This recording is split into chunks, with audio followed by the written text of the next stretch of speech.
ድረስ የመጣው? ጋሼ ይቅር በሉኝ። ከማንም በላይ የእርሶን ክብር ነው ያዋረድኩት። ስለዚህ ይቅር በሉኝ ጋሼ እባክዎ። ተነሳው ከእግሬ ስር። አምራንም እንደዚህ ይቅር በለኝ ብላኝ ነው ጉድ ይሰራች። ጋሼ እኔ እኮ አሁን የድሮ ኤርሚያስ አይደለሁም። በቃ ኤሚ እስኪሻላት አጠገቧ ሆኜ ልከታተላ ስለፈለኩ። ስለ እሱ መቼም እንዳታስብ፣ ስለማይሆን ማለት ነው። እባክህ አባዬ። ኤሚ አንቺ እዚህ ነገር ውስጥ አትግቢ። ችግር የለውም ኤሚ፣ እሳቸው እኮ ልክ ናቸው። እኔም በሆን ከአምራን ጋር ተባብሬ ይህን ቤተሰብ ልመጣል ስሰራ ነበር። እንዲሁም ለእኔ እዚህ ድረስ መምጣቴ ትልቅ ድፍረት ነው። ይቅር በሉ አባዬ። አባዬ ስትል የሰማው ልበል? ቅመም የኤርሚ ልጅ ናት አባዬ።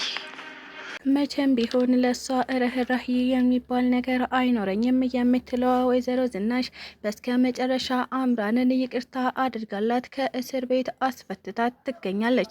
ታዲያ አምራን ለጥፋቷ ይህ ነገር ባይገባትም ነገር ግን ምናልባትም ከኛ ተማርና እሷ ለወደፊቱ ልብ ትገዛበታለች ብለው ያሰቡት አቶ ላይኩንና ወይዘሮ ዝናሽ አምራን ከእስር ቤት ወጥታ ውጭ ላይ የራሷን ህይወት እንድትኖር እያደረጓት ይገኛሉ።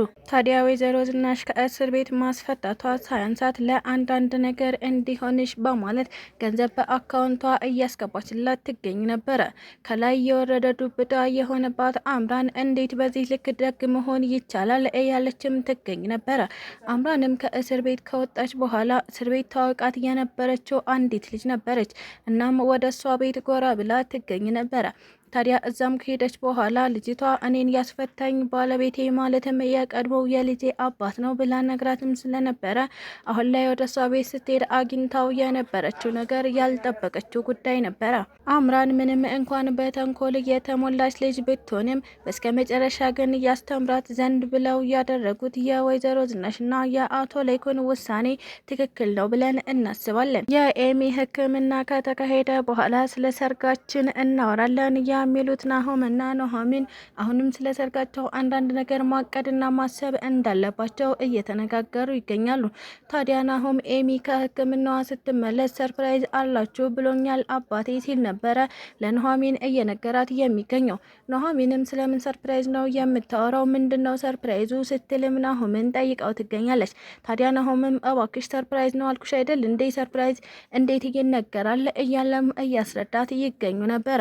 ታዲያ የኤሚ ሕክምና በሰላም ይጠናቀቅ እንጂ ለሁሉም እንደርሳለን እያሉም ይገኛሉ። ሰላም ጤና ይስጥልኝ ውድና የተከበራችሁ ቤተሰቦች እንዴት ናችሁ? እግዚአብሔር ይመስገን እኔ በጣም ደህና ነኝ። በያላችሁበት ሰላማችሁ ይብዛ እያልኩኝ እንኳን ወደ ቻናሌ በሰላም መጣችሁ። ለዚህ ዩቲዩብ ቻናል ደግሞ አዲስ ከሆናችሁ ላይክ፣ ሼር፣ ሰብስክራይብ እያደረጋችሁ ቤተሰብ ሆኑ። እንዲሁም ደግሞ ሀሳብ አስተያየትም ካላችሁ ኮሜንት ላይ አሳውቁኝ። ለዛሬው ደግሞ ኑሐሚን ፊልምን ክፍል 95 ይዤላችሁ መጥቻለሁ። እስከ ቪዲዮ ፍጻሜ አብራችሁን ቆዩ። ኤርሚያስ የልጁን እናት ለመጠየቅ ወደ እስር ቤት ጎራ ብሎ ይገኝ ነበረ። ታዲያ ኤርሚያስ እስር ቤት በሄደበት ሰዓት የልጁን እናት አሁኑኑ ዋስ ሆኜ አስወጣሻለሁ፣ እናም ከልጅሽ ጋር አብረሽ ትኖሪያለሽ፣ የምትኖሪበትን ቤት እከራይልሻለሁ እያለም እየነገራት ይገኝ ነበረ። ታዲያ የኮኪ እናት በዚህ ነገር እጅግ በጣም ደስተኛ ሆና መቼም እንዲህ የምትለኝ አንተው ራስህ ኤርሚያስ ነህ አይደል ስትል ነበረ። የኤርሚያስ መለወጥ እጅግ በጣም ተአምር ሆኖባት የምትገኘው። ታዲያ ኤርሚያስም አዎ ኤርሚያስ ነኝ፣ ነገር ግን የድሮ ኤርሚያስ ሳልሆን አዲሱ ነኝ ሲል ነበረ እያስረዳት የሚገኘው። ታዲያ ይህ ነገር ተአምር የሆነባት የኮኪ እናት ወደ ኑሐሚን በመመለስ ነበረ። እኔ በጣም ደስ ብሎኛል፣ ከዚህ እስር ቤት ልወጣ ነው ስትል ለኑሐሚን እየነገረቻት የምትገኘው። ኑሐሚንም ለቀናታት ተላምደን ነበረ እና ጓደኛ የሆነች ነበር፣ ስለወጣሽ ደስ ብሎኛል፣ ትተሽኝ ስለሄድሽ ግን በጣም ከፍቶኛል እያለቻትም የምትገኘው።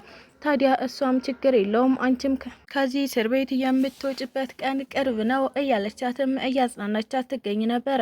ታዲያ አምራንም ምንም እንኳን ከዚህ እስር ቤት በወጣ ወጥቼ የማርፍበት እንዲሁም ደግሞ የምሰራው ስራም ስለሌለኝ እኔ ባልወጣ ይሻለኛል፣ ልውጣስ ብል ለነገሩ ማን ያስወጣኛል ስትል ነበረ እየነገረቻት የምትገኘው። ታዲያ የኮኪም እናት ችግር የለውም ያሳሰሩሽን ሰዎች ሄጄ እንደተጸጸትሽ እናም ይቅርታ መጠየቅ እንደምትፈልጊ እነግራቸዋለሁ ስትል ነበረ እየነገረቻት የምትገኘው። ታዲያ አምራንም ስራዋን ስለምታውቀው አይ ወይዘሮ ዝናሽ እና አቶ ሌኩን በጣም ጥልቅ የሆነ በደል ነው የፈጸምኩባቸው። ምንም እንኳን ተጸጽቻለሁ፣ ይቅርታ እንድታደርጉልኝ እፈልጋለሁ ብላቸውም በፍጹም አያደርጉልኝም። እናም ይህንን ነገር እንዳታስቢው ስትል ነበረ እየነገረቻት የምትገኘው። የኮኪም እናት እንደምንም ብዬ አንቺን ለማስፈታት እሞክራለሁ። ታዲያ ከተፈታሽ በኋላ ከኔ ጋር አብረሽ መኖር ትጀምሪያለሽ። እናም ስራዎችን እንሰራለን እያለች ነበረ አምራንን እያጽናናቻት የምትገኘው። አምራንም እሺ ብላ ልጅቷን ከተሰናበተቻት በኋላ እስር ቤቷን ቀጠለች። ታዲያ ወይዘሮ ዝናሽ ስለ አምራን አውጥታ አውርዳ ምንም አይነት ችግር ብትፈጥርብኝም አሁን ላይ እሷ እስር ቤት መሆኗ ለእኔ ምንም ጥቅም የለውም፣ ለልጄም ፈጣሪ ደርሶላታል። ስለዚህ እሷ ላይ ያለኝን ክስ አንስቼ አምራንን ላስፈታት ይገባል ስትል ነበረ ወደ አምራን በመሄድ ዋስ ሆና እያስፈታቻት የምትገኘው። ታዲያ አምራንም ከዛ እስር ቤት ስትወጣ ወይዘሮ ዝናሽ አንቺ ነሽ እንዲህ ያደረግሽው፣ አንቺ ነሽ ያስፈታሽኝ ስትል ነበረ እየጠየቀቻት የምትገኘው። አዎ አምራን፣ ከዚህ በኋላ ከቤተሰቤ ትርቂያለሽ፣ እኔ ያንቺ መታሰር ለኔ ምንም ጥቅም የለውም እያለቻትም ትገኝ ነበረ። ታዲያ አምራንም ወይዘሮ ዝናሽ ይህ ነገር እኮ ለኔ አይገባኝም፣ እኔ ኃጢአተኛም በደለኛም ነኝ፣ ብዙ ነገር አድርጌብሻለሁ፣ እንዴት ለኔ ይቅርታ ታርጊልኛለሽ እያለችም እየጠየቀቻት ትገኝ ነበረ። ታዲያ ወይዘሮ ዝናሽም ይቅርታ እንደሚገባት እናም ደግሞ አሁን የራሷን ሕይወት መቀጠል እንደምትችል ከነገረቻት በኋላ ምንም አይነት ገንዘብ እንደሌለሽ አውቃለሁ፣ አካውንትሽን ንገሪኝና ገንዘብ ላስገባልሽ በማለት ነበረ ገንዘብ ትራንስፈር አድርጋላት እንድትቋቋም እናም በራሷ መንገድ እንድትሄድ በእግሯ እንድትቆም እያደረገቻት የምትገኘው። አምራንም ከዚህ ሁሉ ጥፋት በኋላ እንዴት ይቅርታ አደረጉልኝ እያለችም ራሷን እየወቀሰች እናም ከራሷ ጋር እሰጥ አገባ ውስጥ እየገባች ትገኛለች። ታዲያ እንደ አምራን ጥፋት ቢሆን ይቅርታ የማይገባት ልጅ መሆኗንም አውቃ ትገኛለች።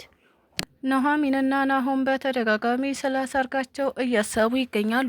ታዲያ ናሆም እኔና አንቺ እኮ ተጋብተን እኔ እናትና አባት ቤት አይደለም መኖር ያለብን፣ ስለዚህ የራሳችን ቤት እያስፈልገናል ይል ነበረ ናሆም። ታዲያ ኑሐሚንም ግድ የለህም ችግር የለውም እኔ ከእናትና ከአባት ጋር ብኖር ምንም ችግር የለብኝም እና ምንም አይነት ቅሬታ የለኝም፣ እባክህ የኔት አትጨነቅ ስትል ነበረ ለናሆም የልብልብ እየሰጣቸው የምትገኘው። ታዲያ ናሆምም ችግር የለውም ከህቴ ሕክምና በኋላ ሁሉንም ነገር እናስተካክላለን እናም ሚስቴን ወደ ራሴ ቤት ባስገባት ደስ ይለኛል እያላትም ይገኝ ነበረ። ኑሐሚንና ናሆም አቶ ለይኩንና ወይዘሮ ዝናሽ ከእስር ቤት ስለወጡ የደስደስ የራት ግብዣ እናደርግላቸው ሲሉም ተስማምተው ይገኛሉ። ታዲያ በእራት ግብዣው የተስማማው ናሆም በዛውም ደግሞ ለኤሚ ጥሩ ምኞት መግለጫ ይሆነናል። ማለትም ወደ ባንኮክ ሄዳ ሕክምናዋን ልታረግ ስለሆነ ደስተኞች እንደሆንን መግለጫ ይሆንልናል። ስለዚህ በእራት ግብዣው ተስማምቻለሁ ይል ነበረ።